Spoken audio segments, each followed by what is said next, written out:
Have you ever wondered if you're in the right relationship for you? Have you ever wondered, like, hey, is this really the right person for me in my life? Like, is it really inspiring me? Am I being my best self here? Not since I met you. Not since I met you either. That's really funny. Yeah, I always thought that in past relationships of like, oh my gosh, like, I'm totally in love. And then, oh my gosh, is this really the right thing? I don't really know. And especially when I was married to my ex-husband, it was just like, oh my gosh, is this really the right thing? I feel so suppressed and so small and so insignificant, and I don't really feel inspired in life to do the things that I'm here to do, right? I was spending so much time trying to make the relationship right and, really work on the relationship and try to really make sure that he was feeling loved and that I was feeling, loved as well. And so I just put so much effort into that I wasn't, working on what I'm meant to do in life here. But I also spent so much time questioning it too, of like, oh my God, this is a lot of work. And actually what's ironic is I kind of had the thought that I really did want to leave the relationship and file for divorce and all of that. And I really was like, really struggling with that decision for a long time. And I started working with a therapist, and it actually took like 3 years of weekly therapy calls for me to finally work up the courage to file for divorce. And it was the scariest thing I've ever done, but it was also like very interesting. I recently went back and looked at a lot of my writing. I journal a lot from back then, and I was still like, even after I filed for divorce and in the divorce process, and it was so difficult for me, and I was still, even at that point in time, debating going back to him. It was like such an interesting experience for me, even though I knew the relationship wasn't right for me. And it's so interesting now having this relationship. Like, this is the most amazing relationship I've ever been in, is we both grow together, and we spend every week, we sit down and discuss our relationship and how we can better help each other and how we can help each other grow. And we're both constantly growing and supporting one another and supporting each other's dreams as well. I have a lot to offer the world, and I don't want to spend my energy working contemplating trying to make something work, or trying to make force something to work that's not meant to be. Yeah. Well, relationships are not supposed to require work. We're supposed to want to invest in and grow our relationship. So relationships are not supposed to be work. That's the key takeaway. And if you're a hardworking person and you're compassionate, right, and you're ethical and you want the best, right, if you're persistent, well, that probably means that you might be staying in relationships for too long, because you're trying to make it work, you're hardworking, you're ethical, you want all these great things, but that can be a pitfall, a downfall. Well, it's also that ethical piece is really important, because I feel like a lot of people are like, I thought this too. When I married my husband, I thought I was going to be with him for the rest of my life. There was no other option. I was like, I'm committed to this person. I'm such a loyal and faithful person that I was like, I made my bed. This is who, like, I am committed to this person. So I did everything I possibly could to make it work. But at some point, you have to really put away cultural norms and really, divorce is such a taboo thing of like, we're not supposed to get divorced. Like, there must be something wrong with you if you got divorced, right? There's nothing wrong with getting divorced. Things are meant to be sometimes. Some people, you marry them when they change. Yeah, that's also true. Or they were putting on a mask until afterwards you thought you were marrying A, but you married B, and you're like, I need to get out of this now. Yeah. Right. So there's I think there's people that get blindsided too, where they look at the red flags and there's great features and great things, and then they do that, or they're getting something from staying. Also, there's like benefits to staying in it, even if it's not good.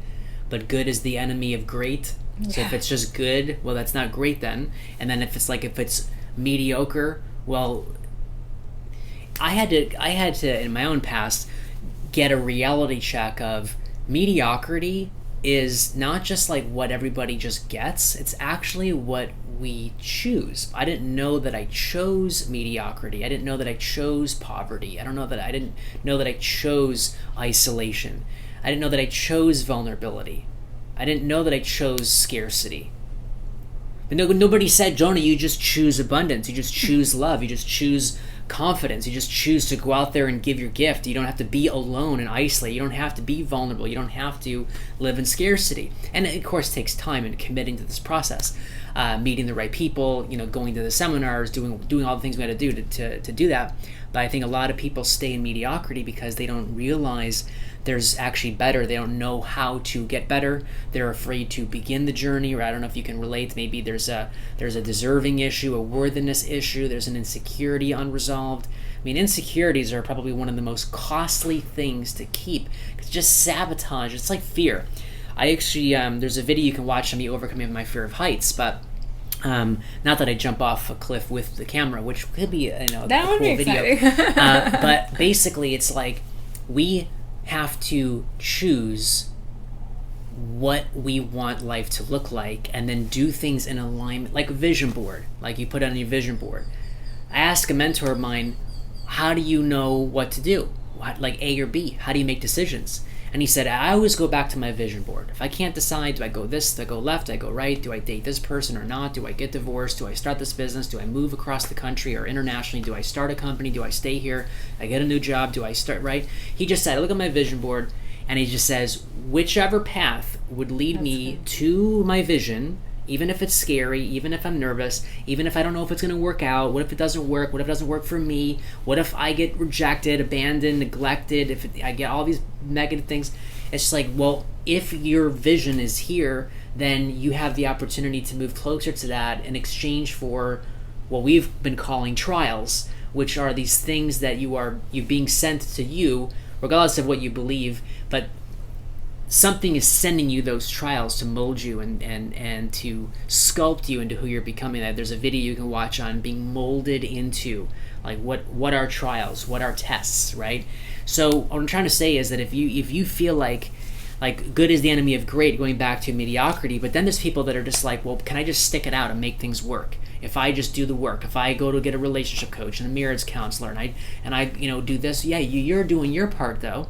If your other partner's not doing the work, then you're just over there working on yourself, getting sharper. But then at some point, you're going to outgrow the other partner. Yes. That's why we do growth together, and we support growth together. And so I think if you're dealing with a situation of like, I don't know if I'm with the right person, or I don't know, when do I know if I'm with the right person? That's the clue. If you're asking that question, because I've never asked that question. That's when you said that. I'm like, I actually had never thought of that. But it's like when you just know, you've thought about it in other relationships, though. Well, yeah, I think that's called dating. Yeah. But when someone's married, you can't go back to dating phase of evaluation. You've evaluated, and you made a promise and a legal commitment in many cases. That now you're like, well, okay, so if I want to escape this now, this is a journey. A big decision. Yeah. This is a commitment. But then it's like, people I think stay stuck. But like, bad. There was something you were going to share on bad. Right. Bad love is better.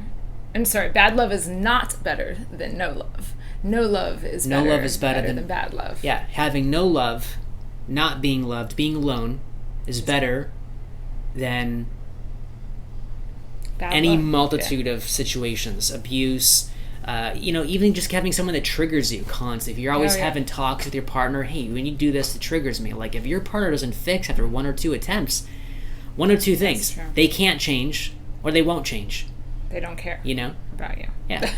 It's like we have another video you can watch on affection therapy, but we do a lot of touching each other, like a lot of like rubs and massages, and we do a weekly spa night together.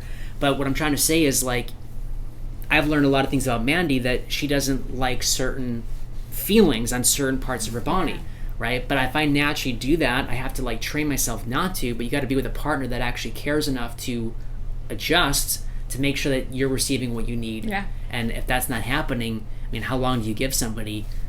I don't know. What do they do in baseball? 3 strikes? 3 strikes. I don't know. Unless they do it and apologize, or I don't know. What I realize is there's so many people out there, even with friendships too. Like I had to completely change my friend network when I filed for divorce too, and I was so nervous. I was like, I don't have anybody. I lost everyone. But there are so many people out there. And like you've come to realize that as well. It's like there are so many people out there. So this doesn't work out, it's not like you're going to be alone forever. You can find, there are so many people out there, so many options. You'll find the person that knows how to touch you just right, that knows how to adapt to you and support you in the ways that you deserve to be supported, and love you in the way that you deserve to be loved in. You'll find those people, and it's just finding the right match. I mean, you've spoken about like how many women you've had to meet in order to find the right person, and it's that's right. That's sometimes what it takes. And if you're with somebody, it's blocking your heart from the next person. So you can't just like hold one and then like grab the other, because like that doesn't look good to anybody. So you have to just like say, this isn't working, thank you, release, surrender, walk away. And now you're open and committed to finding the new partner. Yeah. So hopefully that helps. But lots of relationship tidbits.